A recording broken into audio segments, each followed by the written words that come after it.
எங்கே உங்கள் வீட்டுக்காரங்கன்னு சொல்லி கேட்டார். நான் முன்னே வந்து என்ன சொன்னேன், வேலைக்கு போயிருக்காங்க என்னன்னு சொல்லுங்கன்னு சொன்னதுக்கு இல்லை பரத்தை எப்படியா வெளில வா அப்படின்னு சொல்லி நான் மயிரை பிடிச்சி இழுத்து அவரு இன்ஸ்பெக்டர் வெளில வான்னு சொல்லி நான் மயிரை பிடிச்சி இழுத்து அங்கே ஜீப்பு பக்கத்தான் நின்றுருந்தது. அங்கே நிற்க வச்சாங்க. ராடு மாதிரி இருந்துச்சு இந்த காரு உள்ள. அந்த ராடு ஒரு கத்தி ஏதோ எடுத்துகிட்டு அங்கேருந்து வந்தாங்க. அவங்க அதை எடுத்துகிட்டு வந்து வீட்டு உள்ள பூந்து எல்லாத்தையும் அடித்து உடைச்சாங்க. எல்லா பொருளுமே தலைவர் ஃபோட்டோலேருந்து. தலைவர் ஃபோட்டோனா யார் ஃபோட்டோ? திருமாவளவன் அவருடைய ஃபோட்டோ இருக்கு. அந்த வீடியோ ஆடியோ எல்லாமே வச்சுருக்கேன் நான்.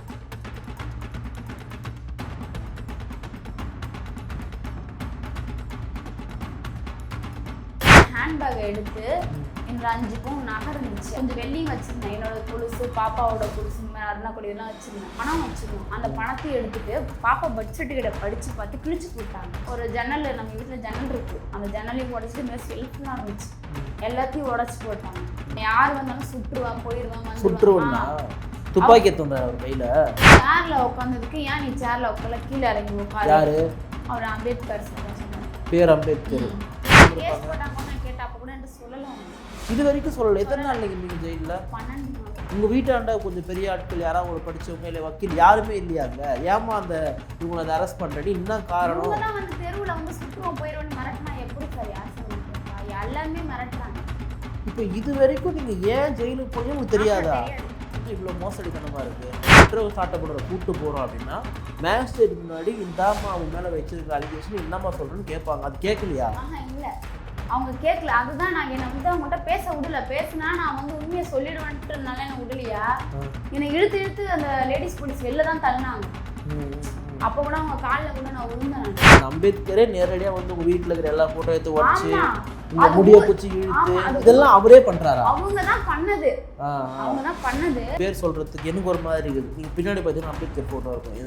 எங்கள் வீடு இந்த ஆஃபீஸ் சுற்றி அம்பேத்கர் ஃபோட்டோ தான் இருக்கும்.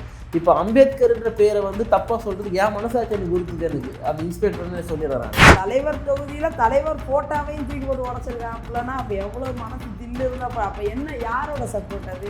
மற்ற எம்பியை மற்ற தொகுதிகளில் இது மாதிரி பண்ணிடுவாங்களா? ஃபோட்டோ எடுத்து வச்சுருவாங்களா? இல்லை, அவங்க கேஸ்ட்டை மென்ஷன் பண்ணி எஸ்சி கேஸ்ட்டை மென்ஷன் பண்ணி அசிங்கமாக கூப்பிட்றாரு. ஆமாம், அம்பேத்கர் ஃபோட்டோவை அந்த திருமண ஃபோட்டோ உடைக்கிறாரு. இந்நேரத்துக்கு ஒரு மேலே எஸ்சி எஸ்டி ஆக்ட் போட்டிருக்கணும். போடலையே. 13 பேருக்கு நாங்கள் மனு கொடுத்துருக்கோம். எங்கள் தலைவர் சொல்லி தான் நம்ம கொடுத்துருக்கோம். எஸ்சி எஸ்டி கமிஷன் போகணும். எல்லாத்துக்கும் மனித உரிமை, தேசிய பெண்கள் ஆணையம், SC ST commission, CM cell எல்லாத்துக்கும் ஒன்று போட்டாச்சு. 13 செக்ஷன் போட்டிருக்கோம். இது தேசிய எஸ்சி எல்லாத்துக்கும் போட்டாச்சு. எதுக்கும் ஒரு இது இல்லாதனால தான் நான் யூடியூப் சேனலை நாடுனே. குற்றம் சாட்டப்பட்டவளாகவே இருக்கட்டும், அவள் தப்பு பண்ணவளாகவே இருக்கட்டும், உன் பார்வையில் அவள் திருட்டுக்கு உதவி பண்ணவளாகவே இருக்கட்டும், கை குழந்தைய பால் குடிக்கிற பிள்ளைய பிரித்து வைக்கிறதுக்கு உங்கள் அதிகாரம் யார் இருக்கா? வீட்டை வந்து அடித்து உடச்சவங்க பிள்ளை எப்படி இழுத்துட்டு போயிடா? அது நைட்டியோட ட்ரெஸ் மாற்ற டைம் கொடுக்கலாம். அவ்வளோ பெரிய குற்றவாளியாவ தேர்ட் ரேட் அக்யூஸ்ட் நடத்துகிற மாதிரி நீ நடத்தியிருக்க அந்த பொண்ணை.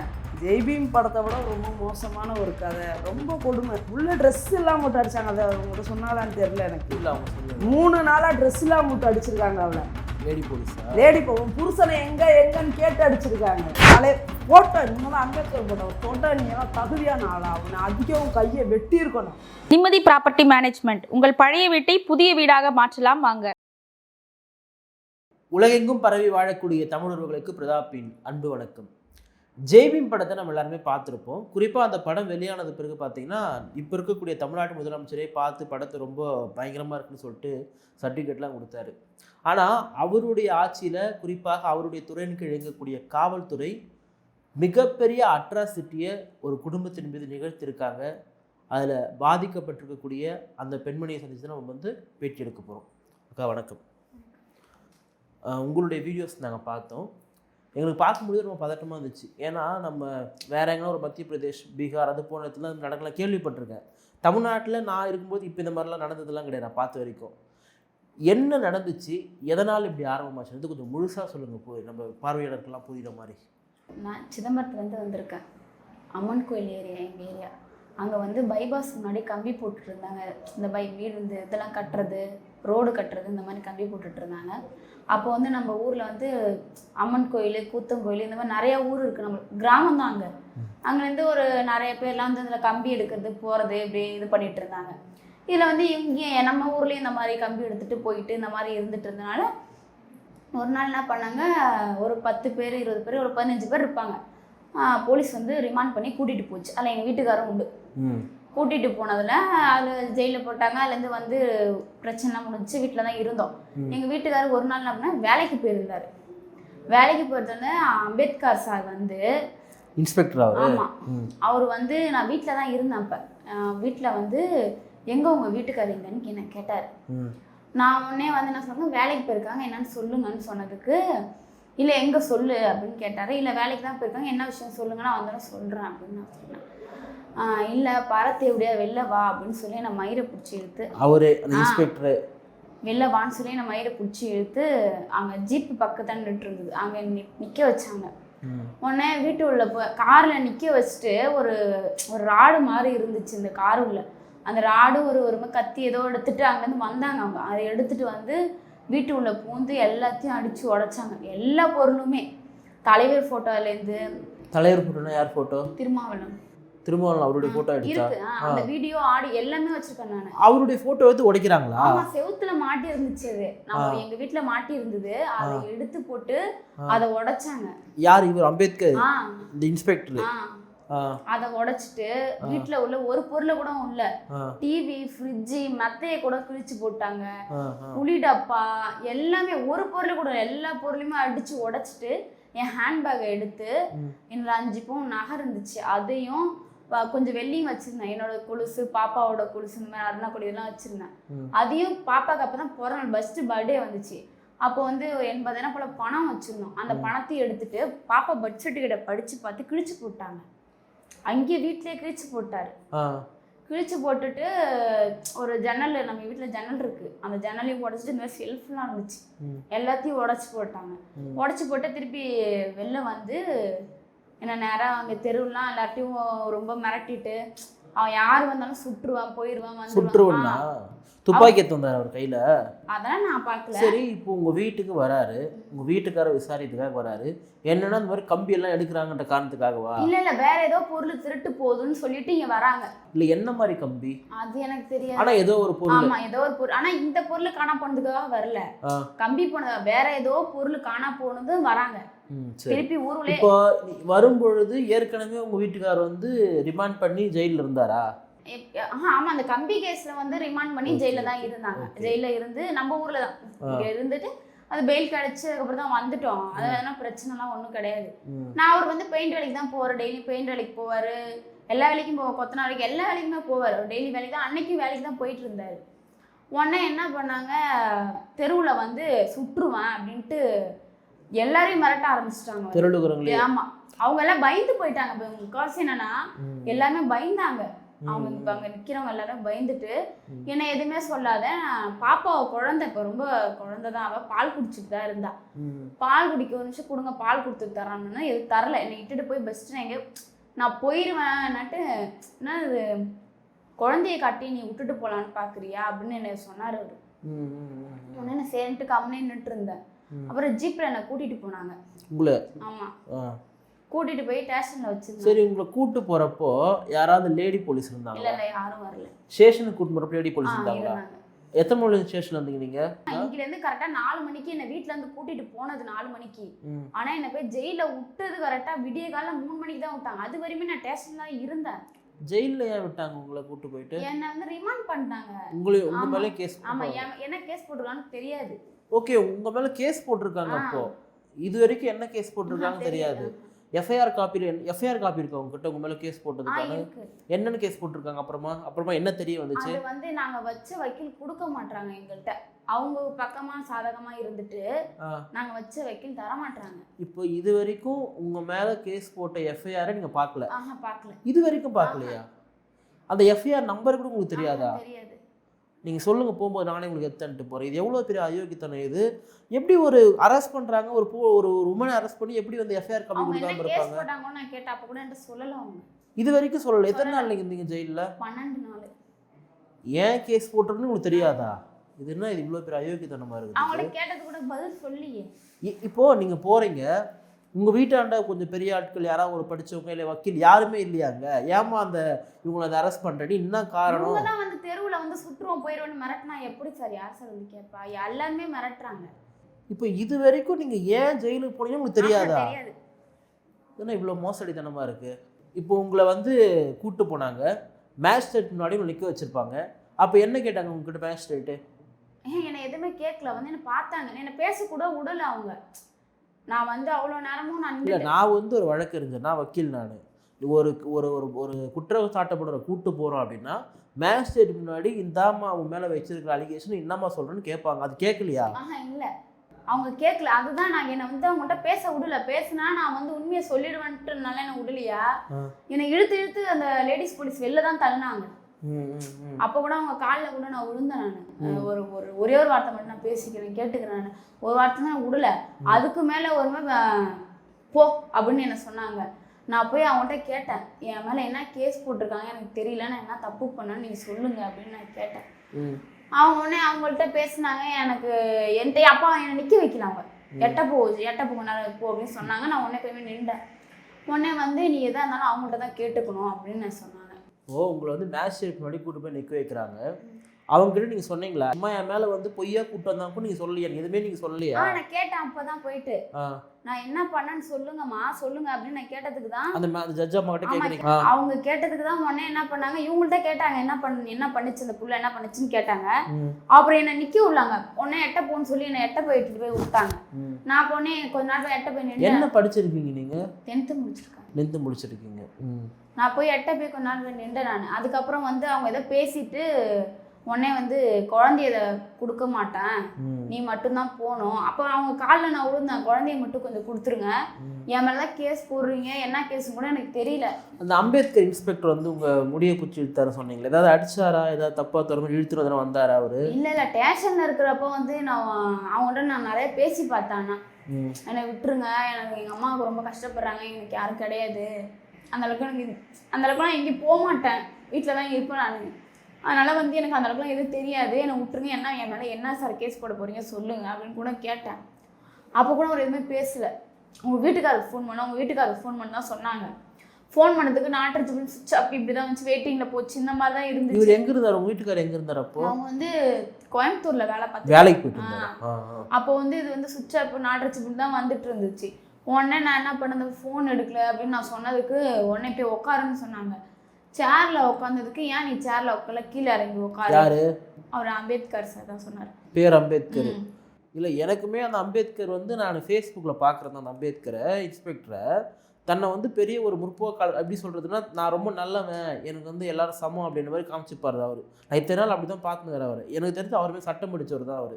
ஆனால் அவர் இது மாதிரி நடந்துக்கிறாரா? அம்பேத்கர்னு பேர் வச்சு. அது வந்து எப்படின்னா, அவங்க வந்து அப்படி நடந்துக்கிறாருன்னா, இப்போ எனக்கு நடந்தது தானே இப்போ உங்கள்கிட்ட சொல்கிறேன் நான். ஏன்னா இந்த மாதிரி எவ்வளோ பேருக்கு எல்லாமே நடந்திருக்கும், அவங்களால நிறைய பேர் பாதிக்கப்பட்டவங்க இருக்கிறாங்க, இன்னுமே இருக்கிறாங்க. இல்லைம்மா, நான் என்ன கேட்குறேன்னா, அந்த அம்பேத்கரே நேரடியாக வந்து உங்கள் வீட்டில் இருக்கிற எல்லா ஃபோட்டோ எடுத்து உடச்சி உங்க முடிய பூச்சி இழுத்து இதெல்லாம் அவரே பண்றாரா? அவங்க தான் பண்ணது. ரெண்டாவது வந்து ஊரே கேட்டு பாருங்க, எங்க ஊர்ல வந்து நீங்க யார வேணா கூட்டு விசாரிச்சு கொடுப்பாங்க. வீடியோ எல்லாம் இருக்கு உங்கள்ட்ட நான் உங்களுக்கு காமிக்கிறேன் பாருங்க, இந்த வீடியோ எல்லாம் வச்சிருக்கேன். அவங்க பண்ணது எல்லாமே அவங்க என்னென்ன உடைச்சாங்க எல்லா வீடியோவுமே இருக்கு. இப்போ உங்களை மட்டும் தான் அந்த அம்பேத்கர் வந்து உங்களை கைது பண்ணி, எனக்கு அவர் பேர் சொல்றதுக்கு எனக்கு ஒரு மாதிரி இருக்குது. நீங்க பின்னாடி பார்த்தீங்கன்னா அம்பேத்கர் போட்டோ இருக்கும். என் ஸ்டூடியோ, எங்க வீடு, இந்த ஆஃபீஸ் சுற்றி அம்பேத்கர் போட்டோ தான் இருக்கும். இப்போ அம்பேத்கர்ன்ற பேரை வந்து தப்பா சொல்றதுக்கு என் மனசாட்சி எனக்கு உறுத்துது. எனக்கு அந்த இன்ஸ்பெக்டர்னு சொல்லிடுறேன் நான். அந்த இன்ஸ்பெக்டர் வந்து உங்களை பண்ணுறாரு, இந்த மாதிரிலாம் பண்ணுறாரு இல்லையா? உங்கள் ஏரியாவில் உங்களை மட்டும் தான் இந்த மாதிரி பண்ணியிருக்காரா, இல்லை நிறைய பேர் இந்த மாதிரி பண்ணியிருக்காரா அவர்? எனக்கு கிட்டத்தட்ட இன்ஸ்பெக்டர் ஒரு குறைஞ்ச ஒரு, எனக்கு தெரியல அவர் எத்தனை வருஷமாக இருக்காருன்னு தெரியல, ஒரு 6 மாதம் தான் இருப்பார் நினைக்கிறேன் நான். உங்களை மாதிரி நிறைய பேர் பாதிக்கப்பட்டிருக்காங்களா அவரால்? ஆமாம், ஒரு வீட்டில் கதவே இல்லை சார், தோட்டத்துக்கு கதவே கிடையாது, அப்படியே தூக்கி உடச்சி அப்படியே தூக்கி அந்தானே கடாசுறது. அந்த மாதிரிலாம் நிறைய வீட்லேயே போய் அந்த மாதிரி ஒரு வீட்டில் ஒரு டிவியை கூட உடச்சிருக்காங்க. நிறைய வீட்டில் நிறைய பண்ணியிருக்காரு. அவங்களும் வந்து சொல்லலை, பயப்படுறாங்க. நான் வந்து இப்போ எனக்கு வந்து ஒரு 100 நாள் அட்டை எழுதி போட முடியல. ஏன்னா 100 நாள் அட்டை எழுதி போட போறப்ப உன் மேல கேஸ் இருக்கு, உனக்கு 100 நாள் அட்டை கிடையாதுன்னு ஏறி வேலைக்கு 100 நாள் இது கேஸ் பாக்குறாங்க இவங்க. அவங்க வந்து கேஸ் இருக்குன்னு சொன்னவொன்னு தான் நான் உடனே எனக்கு தெரிஞ்ச அக்கா இளமதி, நான் அவங்களுக்கு ஃபோன் போட்டு இந்த மாதிரி இருக்குக்கா போறேன், நான் அந்த மாதிரி இவ்வளோ கஷ்டப்படுறேன், பாப்பா வச்சுட்டு எவ்வளோ நாளுக்கா எங்கக்கா இருக்குதுன்னு அவங்கள்ட்ட கேட்டப்பதான், என்ன தாண்டி உனக்கு பிரச்சனை, நான் பிரச்சனை எல்லாத்தையும் சொன்னேன். சரி நீ கிளம்பி வா, எதா இருந்தாலும் நம்ம பார்த்துக்கலாம்னு சொல்லி அந்த அக்கா தான் என்னை கூப்பிட்டாங்க. அதனால தான் நான் தைரியமாக வந்து இவ்வளோ இடத்துலையுமே நான் சொல்கிறேன். நானும் எனக்கு இதெல்லாம் எனக்கு தெரியாது எங்கெங்க போகணும் என்ன பண்ணணும். நான் நிறைய வாட்டி வந்தாலும் தலைவரை பார்க்கறதுக்காக ஜெயிலேருந்து வந்து உங்க வீட்டில் ஒரு தலைவர் திருமாவளவன் ஃபோட்டோ எடுத்து சொன்னீங்கல்ல, இப்போ அண்ணன் திருமாவளவன் ஃபோட்டோ எடுத்து உடைக்கிறாரு அப்படின்னா அதுக்கு என்ன காரணம்? அவருக்கு இல்லை உங்கள் வீட்டுக்காரோ கட்சியில் இருக்கிறாரா? அண்ணன் திருமாவளவன் கட்சியில் இல்லை இருக்கிறாரா? நாங்கள் அப்போலேருந்து அந்த இதில் தான் இருக்கோம் நாங்கள். ஏன்னா நாங்கள் அவங்களுக்கு தான் எங்களுக்கு பிடிக்கும். எங்கள் வீட்டில் எல்லாருக்குமே நாங்கள் அவங்களுக்கு தான் ஓட்டு போடுவோம். அதனால பிடிக்குன்றா நாங்கள் மாட்டி வச்சிருந்தோம். பாப்பா பர்த்டே அன்னைக்கு எல்லாரும் எடுத்துட்டு வந்து அதை கொடுத்துருந்தாங்க. அதை வீட்டில் செவுத்துல எடுத்து மாட்டி வச்சிருந்தோம். அவங்க வந்து எஸ்சின்றாலே அவங்களுக்கு பிடிக்க மாட்டுது, இல்லைன்னா வேற ஒரு கேஸ்டா இருந்தா வீட்டு உள்ள எங்கேயுமே போக முடியாது. எஸ்சின்னாலே அவங்களுக்கு பிடிக்க மாட்டுது. அவர் அந்த அந்த ஒரு கோவத்துல தான் பாப்பா பட்ஜெட்டுக்கு என்ன சார் போதும், அது எதுக்கு கிழிச்சு இல்லை இப்போ வேற யாருன்னா ஜாதி சார்ந்தவங்களுக்கு இந்த மாதிரி நடந்துச்சுன்னா அந்த ஜாதி சங்கம்லாம் போராட்டம் பண்ணியிருப்பாங்க. இங்கே பண்ணல, அது நமக்கு ஒரு துர்தோஷமாக தான் இருக்குது. இப்போ இது வரைக்கும் உங்கள் மேலே வந்து என்ன கேஸ் போட்டிருக்காங்க உங்களுக்கு தெரியாது. இப்போ நீங்கள் 12 நாள் ஜெயிலில் இருந்தீங்க, உங்களுக்கு பெயிலில் வந்தது. இப்போ பெயில் போட்டு பெயில் இப்போ பெயிலில் தானே இப்போ இருக்கிறீங்க, இப்போ பெயிலில் தான் இருக்கிறீங்க. சரி, இப்போ உங்கள் வீட்டுக்காரர்கிட்ட ஏதாவது விசாரிச்சாங்களா? இப்போ இவருக்குமே தெரியாது, உங்கள் வீட்டுக்காருக்குமே வந்து என் ஒய்ஃபை வந்து ஏன் நீங்கள் கூப்பிட்டு போயிருக்கீங்க, என்ன காரணம், எதுவுமே அவரும் தெரிஞ்சுக்கலையா? ஐயோ, எங்கள் அம்மா வீட்டோட தான் இருக்கேன். இதை நான் அறியாமைன்னு சொல்கிறதா இல்லை எனக்கு எப்படி சொல்கிறதுன்னு தெரியல. எனக்கு உள்ளபடி ரொம்ப வருத்தமாக இருக்குது எனக்கு. ஏன்னா நம்ம மேலே என்ன கேஸ் போட்டிருக்காங்கன்னே தெரியாமல் இதுமே ஜெயிலில் வச்சுருக்காங்கன்னா இதை எப்படி நம்ம சொல்கிறது? அந்த வக்கீல் வந்து உங்களுக்கு எந்தான் கேஸு இவ்வளோதான் சொல்கிறது, காசு கொடுத்தீங்களா பெயில் போடுறதுக்கு? காசு போட்டு வாங்கிக்கிறாங்களா தாள்? ஆனால் உங்களுக்கு எதுவும் பண்ணல இது வரைக்கும்.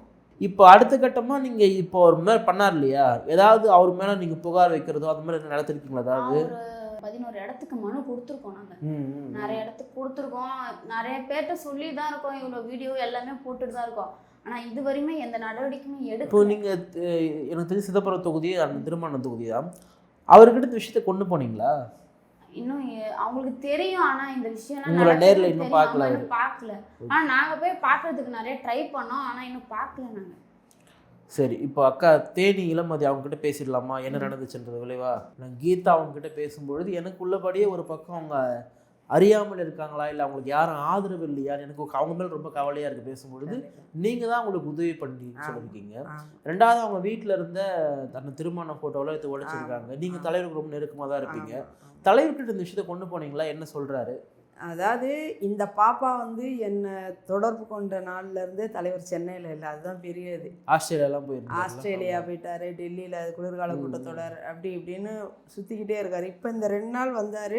சரி, இப்போ போய் பார்த்தலான்றக்காக தான் இங்கே தங்க வச்சேன் நான். இப்போ என்னோட கண்ட்ரோலில் தான் அவங்க இருக்காங்க, நான் தான் சேஃப்டி பண்ணி வச்சேன். இப்போ பயப்படுறா வீட்டுக்கு போக.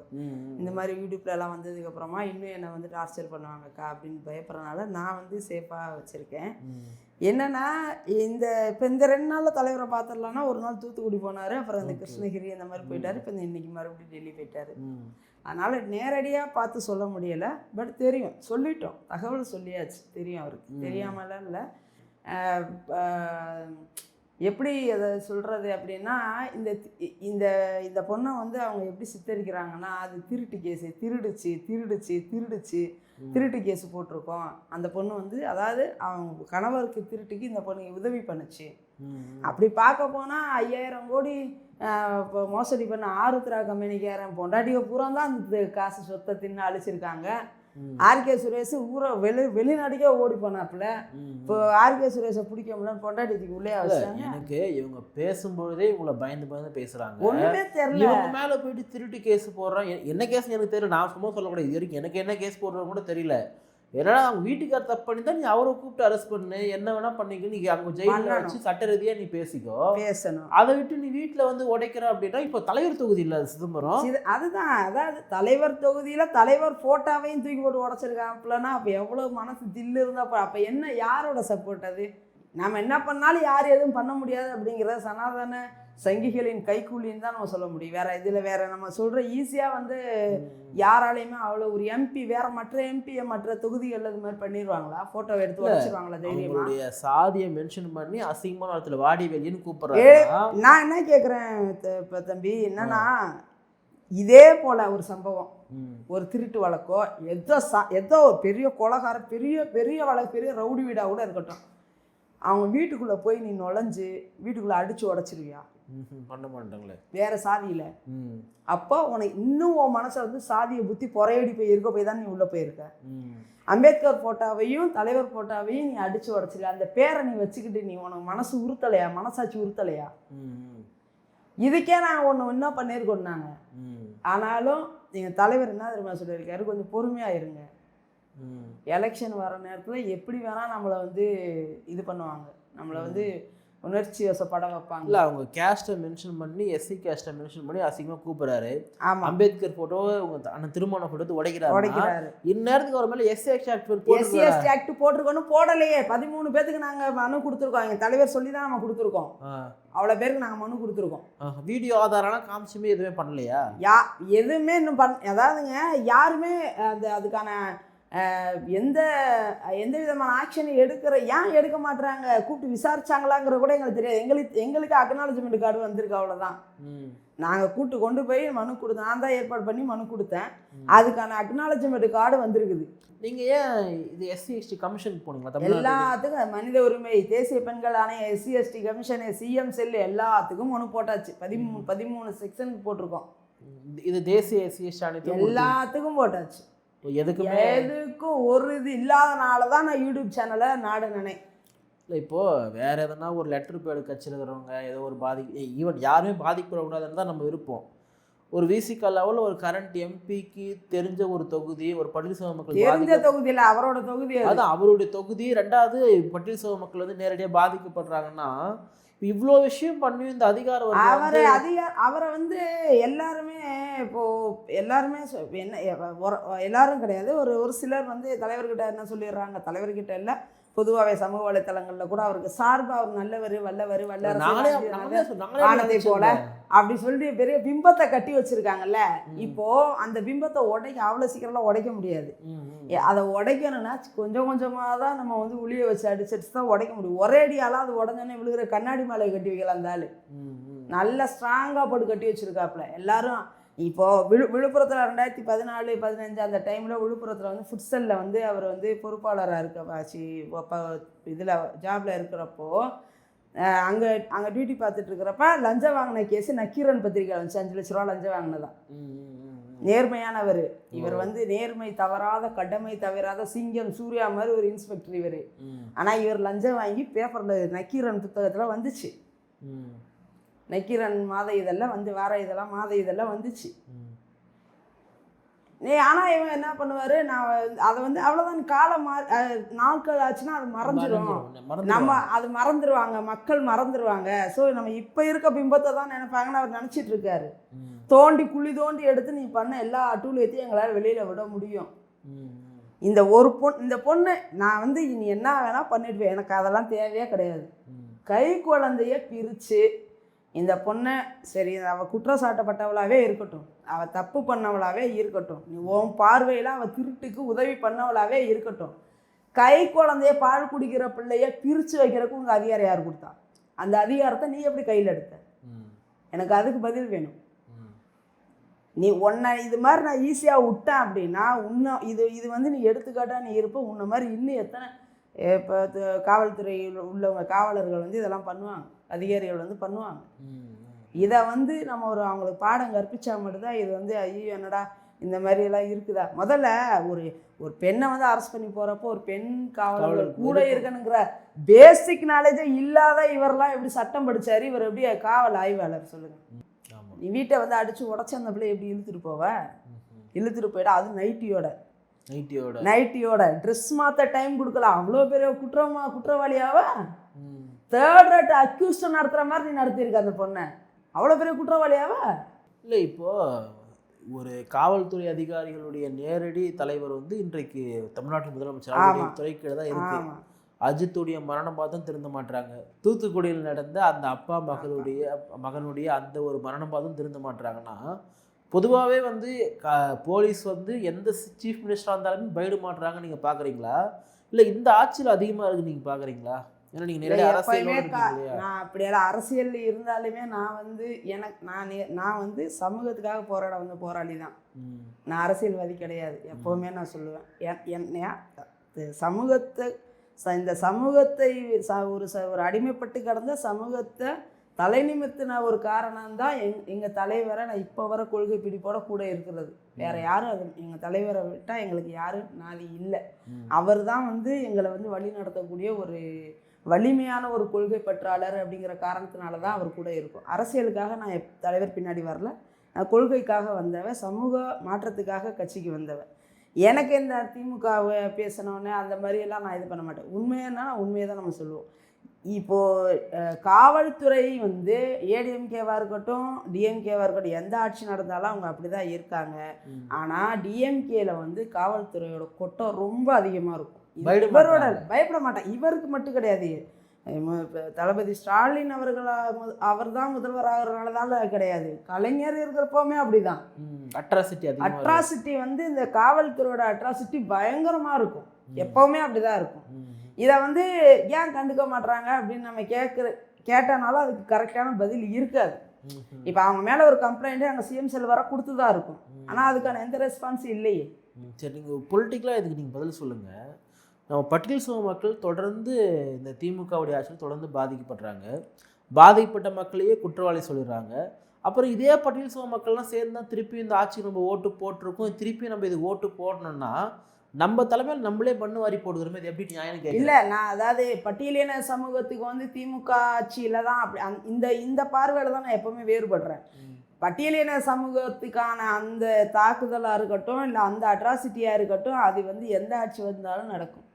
இவங்க மனசுல சாதிய மனப்பான்மை புறையோடி கிடக்கிற வரை இதை யாராலையும் மாற்ற முடியாது. எந்த ஆட்சி வந்தாலும் சரி, நம்ம தாவேக்கா விஜய் வந்தாலுமே அது மாறாது, அது அப்படிதான் இருக்கும்.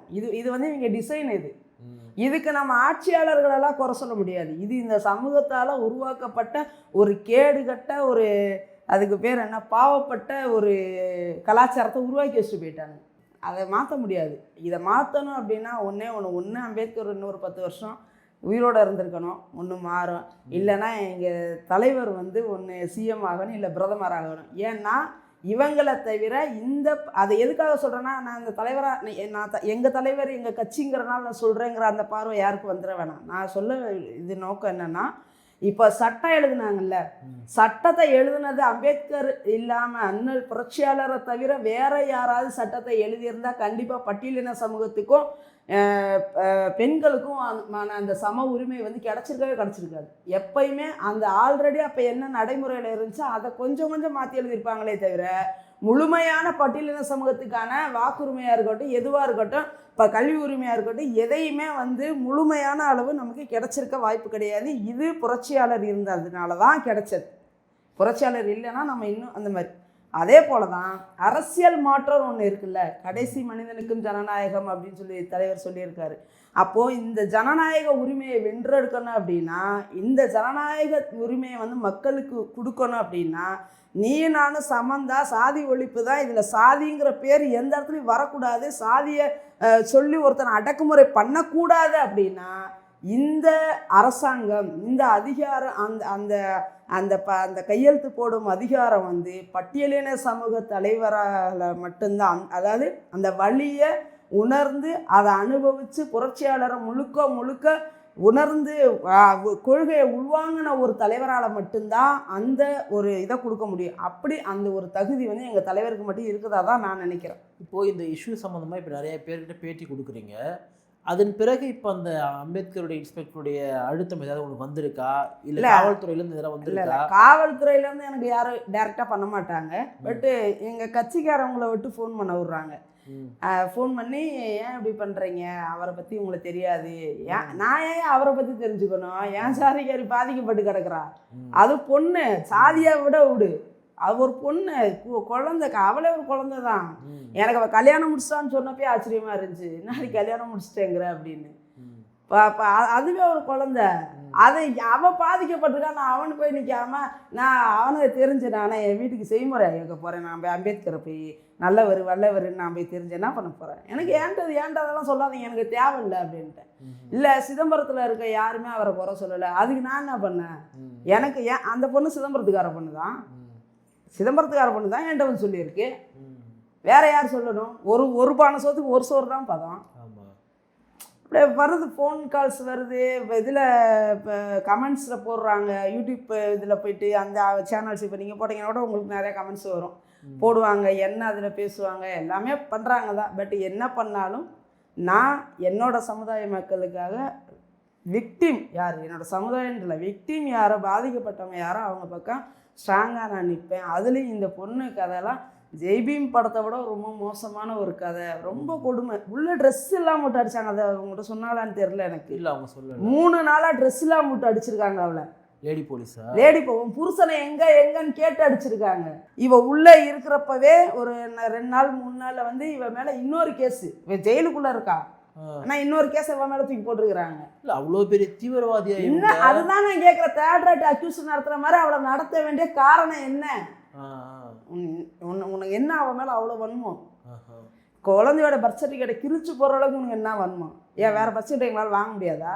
யார் அந்த அதிகாரம் கொடுத்தா? உனக்கு யார் அந்த அதிகாரம் கொடுத்தா? அதுதான் எனக்கு ஆத்திரம்.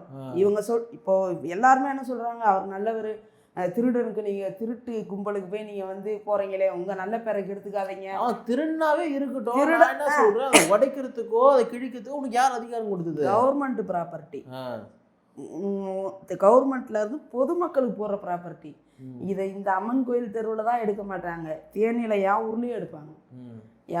ரோடு போடுறாங்க, தெருவில் கிடக்குது மண் கல், கவர்மெண்ட்டில் தார் ரோடு போட்டாங்கன்னா எடுத்துகிட்டு போவாங்க. அது எல்லா ஊர்லேயும் நடக்கும். அப்போ எல்லாரையும் நீ இது மாதிரி நடத்திடுவியா? எல்லா வீட்டில் மெயின் இது மாதிரி அரெஸ்ட் பண்ணி வச்சிருவியா? கவர்மெண்ட் நாங்கள் தானே வரி கட்டுறோம். நீ என்ன கொஞ்சம் அதில் என்ன கொஞ்சம் எடுத்து நீங்களும் எவனுமே கொள்ளையடிக்காமல் அதை கொண்டு வந்து போட்டு வச்சுருக்கீங்க. ரைட்டுன்னு சொல்ல வரல, பட் அதுக்காக இவ்வளோ பெரிய தண்டனையான்னு தான் நான் கேட்குறேன். நான் அந்த பொருளை கவர்மெண்ட் பொருள் தானே அது, நீ சொந்தமாக வேற யாராவது வாங்கி போடுறவன்ட்டு வந்து கம்ப்ளைண்ட் பண்ணாங்களா? இல்லை, இப்போ திருடு இருந்தா கூட நீ அவனை அரெஸ்ட் பண்ணு, அவனை நீ கைது பண்ணு, கோர்ட்டில் பண்ணி ஜெயிலில் போடு, அவ்வளோதான் வேலை. அவ்வளோ அவனை வேலை போட்டோ உடைக்கிறேன், வீட்டை உடைக்கிறேன், பொருள்களை உடைக்கிறேன், உனக்கு யார் அது யார் அதிகாரம் கொடுத்தா? போட்டோ நீ தான் அம்பேத்கர் போட்டோ தொட்டா நீ எல்லாம் தகுதியான ஆளா? அவனை அதிகம் கையை வெட்டி இருக்கணும். நாங்கள் வந்து இப்படியே பேசாமல் இது எல்லாத்துக்கும் நாங்கள் பொறுமையாக இருக்க காரணம் என்ன? இப்போ நியாயப்படி அவனை வெளிக்காட்டும் முதல்ல. இப்போ சாதாரணமாக அவன் செஞ்சுட்டு வச்சு சிம்பதி வந்துடும். இதை மாதிரி நம்ம வந்து அம்பலப்படுத்தி விட்டுறணும். சொல்லட்டுமே, இதோட உங்கள் சேனல் 6வது 7வது சேனல் நாங்கள் வந்திருக்குது. இவ்வளோ சேனலுக்கு நாங்கள் போயிருக்கோம்ல, நாங்கள் தான் போகிறோன்னு தெரியுது இல்லை? எல்லாத்தையும் வெளிச்சமாக எல்லா இடத்துலையும் பார்க்குறீங்கல்ல.